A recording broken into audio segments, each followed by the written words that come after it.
Amazing. Hi, everyone. Happy Friday. To those of you who are watching the replay, I'm just jumping on, doing my Friday live that I committed to. Friday's lunchtime. You're going to get some value, some free mindset coaching from me every Friday in terms of either a live or a video so that I can help you to make the rest of this year hopefully finish off better than we have in the beginning. So I'm just waiting for Instagram to tell everyone that I'm live. We'll see if we can get a few people jumping on. But what I'm going to talk about today is how to release big emotions.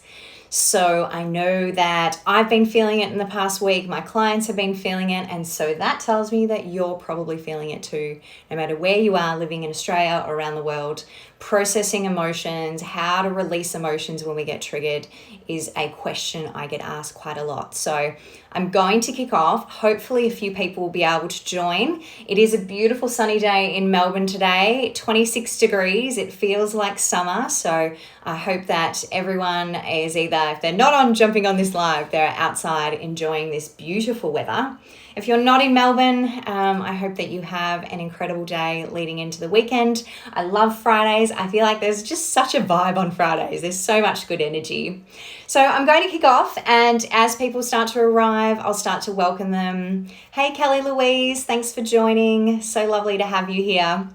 Today I'm going to be talking about how to release big emotions. So last week I spoke on my video story on my IGTV, and you can go and check this out if this is of interest to you, this topic. But I spoke about what to do when we are talking to people and we get triggered by someone else's stuff, either their emotions, their opinions, their beliefs. So I did a whole video on that. And if you're interested in that topic and you want to learn how to create a boundary, that is what I would share with you. So following on from that, this week, I really want to talk about how to release big emotions when you do get triggered. Because I was talking to a client the other day in my mindset coaching sessions, and she was saying, look, I'm getting better at putting that boundary up and not taking on other people's stuff. Hey, Susan, how are you? But what she was saying is that how do I process it? What do I do when my emotions do get triggered? When that one goes through to the keeper, when I do get triggered by someone else's stuff. And so I wanted to share that with you because I've got a really simple 4-step process. I'm all into steps. I'm all into processes.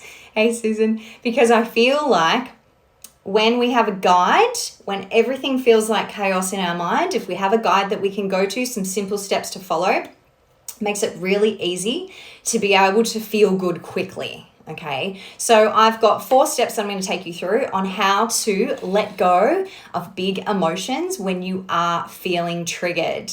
So the first one is talking about the emotions that I mean. So this is when you get triggered by resentment, anger, frustration, fear, guilt, hurt, sadness, all the stuff that makes us feel like shit, to be honest. All those big emotions that sit with us. Sometimes they derail us. Sometimes we're sitting in a pity party for a really long time and we can't get out of it. Sometimes we're just angry at everyone and everything because we've been triggered by something that someone has said or done.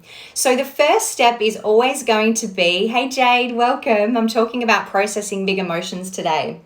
The first step is always going to be to feel it. Whatever you resist is always going to be persistent.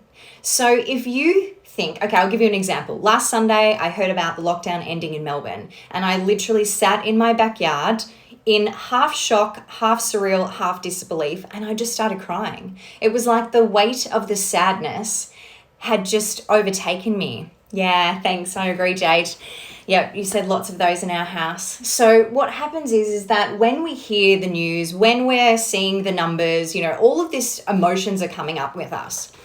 I was sitting in my backyard bawling my eyes out. I'm going to be 100% honest. My husband comes out and he's like, it's okay. It's all good news. And I'm like, no, I just need to sit with this for a moment. I need to feel it because I know that if I soldier on, if I keep pushing through and I keep moving forward and I don't process those feelings, I don't allow my body to release them. I don't allow my mind to work out, hey, why am I feeling this way?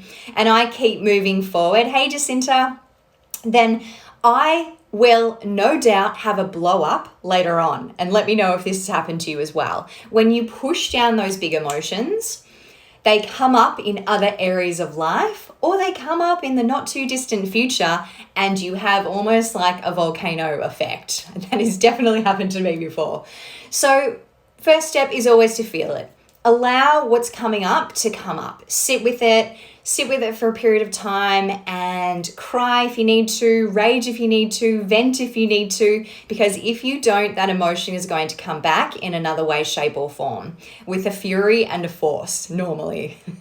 The second step is to journal it. I've been talking on my feed this week about mindfulness habits. I've been talking about how great meditation and journaling is. Journaling is my go-to when I want to process any big emotion. So what I did Sunday, after I allowed myself to feel the sadness that I was feeling over the loss that we've had of the 18 months, 2 years, that our children have had, that I've had in my personal life, the stress that we've gone through, the fear and the anxiety. Hey, Alicia, great to have you here. That we've all been through over the past 2 years. I allowed myself to feel those feelings first. Then I journaled about it. I literally got out a notebook and I just put it all down on paper. So there are so many benefits of journaling in terms of mindfulness, in relation to being able to help you to purge and let go of the emotions so that you have a clearer mindset and you can think clear. If you have been triggered by a conversation that you've had with someone, your emotions are heightened because you are feeling resentful towards a person, you are feeling frustrated or angry towards a comment that someone has made, I highly recommend at getting all the things that you're feeling down on paper, as well as saying the things that maybe you haven't been able to say because you didn't say it in the moment, or you weren't in a good frame of mind where you could think through. Journaling is a process where we get to become aware of our thoughts, our feelings and emotions. We put it all down on paper. And then once you've written it all down, you've got it all down on paper, I usually say to my clients, rip it up, shred it, get rid of it, burn it if you have to, be fire safe, of course. But get rid of it. And that is another part of the releasing and let it go. You can surely keep it. I wouldn't recommend writing a letter to anyone in particular and sending it to them. I don't know if that always works well, if anyone's tried that before, anyone who's on live. But I definitely say get it out on paper is number 2. So number 1 is feel the emotion, let it go, let it process. Otherwise, it's going to come back. Number 2 is journal what you're feeling. Journal about the event or situation that has you feeling these big emotions. So on Sunday night, I got it out on paper. Why am I feeling this sadness? Where is this loss coming from? Where is this deep hurt and pain coming from? And literally it's coming from my grief from losing a beautiful friend last year during lockdown. It's coming from, all of the missed opportunities that our children have had, that we've had in life, the social aspect. I went for a picnic on Sunday, was starting to feel a little bit of that angst before we see people again. Social anxiety is now a thing that we have to try and work through. So that's the second element, journaling it, purging it, getting it out on paper. The third step to help you release big emotions is cutting the cord to that event to help you clear your mind, okay? And so there's a few ways that I recommend doing this. This is to interrupt that pattern of thought. I want you to feel the emotion, but I think with emotions, sometimes we can get stuck in it for too long and we don't know how to move forward. Purging it is going to help getting it out on paper. And the third thing is cutting the cord to that. Sitting with it for as long as you feel that you need to is really important. Allowing yourself to feel it, but not staying in it for so long that then you can't move forward. Has anyone been there before? Where I used to sit paralyzed on my couch in indecision years ago when I was really at my rock bottom, feeling like I didn't know how to move forward. I didn't know how to get through these big emotions like fear, anxiety, worry.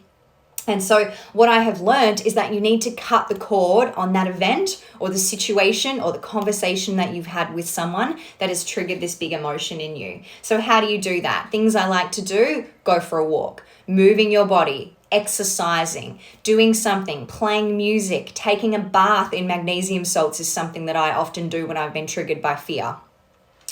It really just allows to calm the nervous system. Or you can do a short meditation. There are so many meditations out there that are available for free. And I would recommend doing a meditation on cord cutting. Gabby Bernstein has got a great one on her YouTube channel. I believe it's just called cord cutting meditation that I love. Or finding a meditation that is about the emotion that you are trying to move through, whether it's releasing frustration, resentment, fear, anger, sadness, guilt, whatever it is, even if it's grief that you're wanting to move through. There's some fantastic free meditations that you can do to help to cut the cord so that it's almost like you're feeling the emotion, you're moving through an emotion tunnel.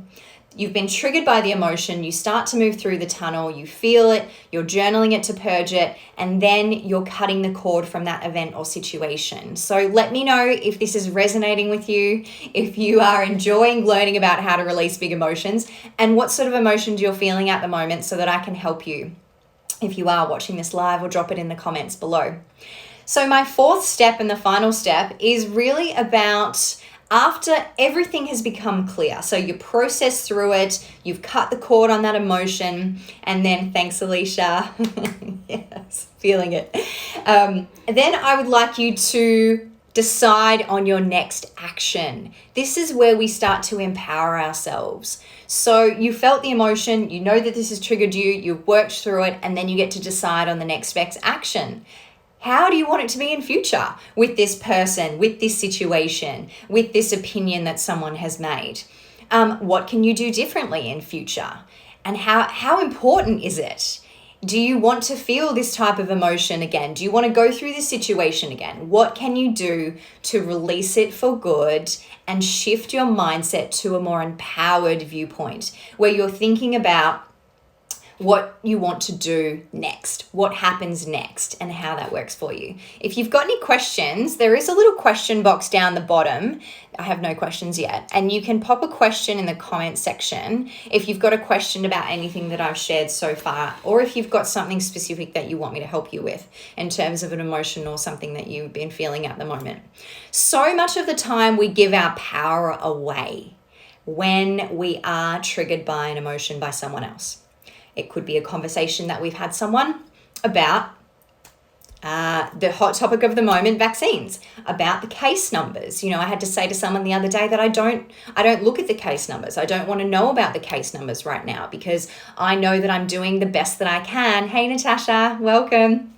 I'm doing the best that I can to keep my mindset clear away from fear-based thinking. And so for me, that means not looking at the daily case numbers, because I can highly tell you that I have no doubt if the case numbers, when they start to go down, someone will inform me. I will find this information out. And if I have been triggered on a QR code, then I will find out. And, you know, I will know that I've been to a place that has been, that I've been to a site and I need to isolate. So it's all about keeping your mindset clear and keeping your emotions in check. So if you've just joined, I've been talking about how to release big emotions and using a 4-step process whereby we have to feel the emotion first and foremost. We cannot push these emotions away. When we try to push emotions away, what happens? They blow up in other ways, shapes, and form, and sometimes come up like volcanoes, bigger than when you first felt it. Journaling is the second step, purging it, getting it all down on paper. Hey, Desiree. Cutting the cord is the third step, where you're clearing your mind and you're interrupting that pattern of that emotion, helping your body move through the emotion tunnel. And that is by doing a meditation, going for a walk, doing some exercise, taking a bath. If you've got a bath, I love having magnesium baths. If you've been following me for a while, you'll know that I love. Also, I'm so excited because in a week's time, I'm going for a float. I love having a float. Hey, Georgia, welcome. Thanks for joining. And then the fourth step is always deciding on your next best action. So when that emotion comes, once you've processed through the event, then you really want to decide how you want it to be in future. So Alicia has just made a comment. She's got a question. Feeling anxious about my mum in Sydney in a nursing home and not in control as she in respite as she broke her ankle. Oh, Alicia, my heart goes out to you. That is so, so hard. I know that when we are triggered by anxiety, our mind always goes to the worst possible case scenario of what can happen and what is happening for her on a daily basis, and the pain that I have, and the pain and the fear that she's probably going through. With that, I would highly recommend bringing your mind back to today. What's the information that you have today that is going to help you to make that next best decision or next best action? And I know that you'll be getting up there to see her as soon as you possibly can. So just focusing on understanding that we aren't going to be in this position forever. If we have a look at what's happened in the past week and a half, 2 weeks in Melbourne, as soon as those vaccination numbers went up, they let us out into freedom, and no doubt we'll be traveling soon, Alicia, so you'll be able to see her. But the mind is always going to go to that worst possible case scenario. That is the trigger for fear. That is the anxiety. Anxiety is like our body's alarm system, and the alarm gets set when we start thinking about something that we're fearful of happening. All right. So just bringing it back to today. What information do I know today? What can I act on today? This is how it is today. Today. Okay, bringing it today instead of going too far in the future. Also, as I wrap up this segment, I want to share with you that next Saturday, 10:30 a.m. Melbourne time, I am doing a free anxiety relief workshop. I'm going to be talking about how you can release those feelings of anxiety when they get triggered. It's completely free. It goes for 1 hour. It's going to be short, sharp. You can ask all these sorts of questions about anxiety because that is one of my hot topics. It's 10:30 a.m. It's going to be on Zoom. You can register via the link in my bio. I would love to see you all there. The numbers are actually filling. I've only got 20 places, and I think I'm almost up to 10. So if you are interested in coming along, you've got a week to register, 10:30 a.m. next Saturday. I would love to see you there. I'm going to be talking about how to release fear. So today was a general discussion really around releasing those big emotions. If anyone else has any questions, thanks Alicia. I hope to see you there. Pop them in the comments section below and I can let you know. But how is everyone feeling?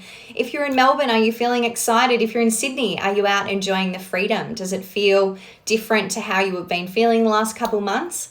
Let me know. I would love to know what you're going through right now. I know for me, it's been a lot of mixed emotions this week. Hey, thanks for joining. Son's gone back to school yesterday, which felt awesome. I was like on such a high yesterday. Woke up this morning and I was feeling really heavy and a bit emotional. So that's why I thought coming on and talking about how to release big emotions was going to be really helpful for some people today. We've got some great stuff planned on the weekend. I don't know about anyone else, but I've definitely got my hairdresser booked. I've got a float tank booked. I've got my eyebrows booked. Cannot wait. And we've got some people coming over for a little shindig at our house in our new backyard tomorrow, which is very exciting. So I hope that all of you have the most incredible weekend. Thank you so much for joining my live. I'm going to wrap up because we're almost at 20 minutes and I want this to be just short, sharp information every Friday. Jump on my free workshop, Natasha, slowly making my way back into routine and loving spending time with my family and friends. Beautiful. That's so amazing. I'm so grateful for you for sharing that with me. I can't wait to see my family in Queensland at one stage, but definitely going to be enjoying some friend time this weekend and also taking things slower. I think that's one thing I've really learned through lockdown is to just take things slow and just to do the best that I can and not rush into anything. So I hope that you all have an incredible weekend. If you have any questions about this topic, feel free to jump them in the comments section below. And I will see you all next Friday, lunchtime. I will be here. Take care, everyone. Bye.